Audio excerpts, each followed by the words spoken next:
Religious teachings are full of wonder and mystery. Some believers even claim to have witnessed miracles. When this Massachusetts church was gutted by a blaze, not all was lost. In fact, this painting of Jesus Christ came out of the inferno nearly unscathed. I've always believed in miracles. This just is another one. The cost to rebuild the church was estimated at $20 million. But members of the church say they're taking this mystery as a sign from above. I mean, we were in shock at the whole event, but the picture being saved was a moment of comfort and joy in the midst of all that devastation and horror. When fire struck the Notre Dame Cathedral in Paris, many people were left in shock and searching for answers. But some saw a glimmer of hope in this image, which they say shows the silhouette of Jesus in the flames.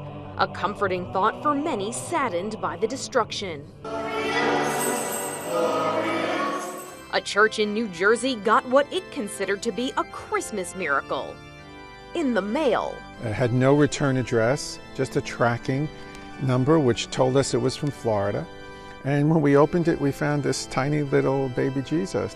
The pastor of Our Lady of Grace says it was the same baby Jesus that had been stolen from the church nativity scene in the 1930s.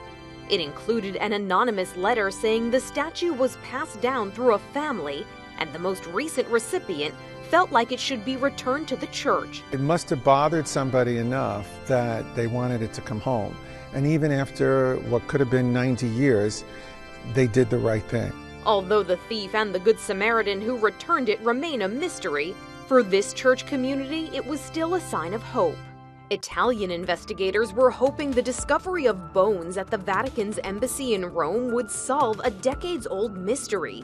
The Holy See says a construction crew found bone fragments while doing a restoration project.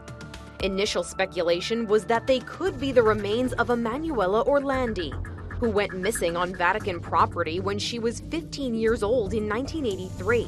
However, reports have since come out that the bones belonged to a man who died 50 years ago. What happened to Orlandi is still unknown. This is what? A haunting? Well, the theory is that the demon takes over the house and then it takes over the person. The new CBS drama Evil is a psychological thriller that investigates the origins of darkness from a scientific and religious perspective. It's just a dream. Can a dream do this? Many say darkness looms over this house in Indiana, which got the nickname Portal to Hell. This woman lived in the house with her children and says her experiences were like scenes straight out of the movie The Exorcist. That the power of Christ compels you! LaToya Ammons claims she saw her daughter float right off her bed and also heard strange voices.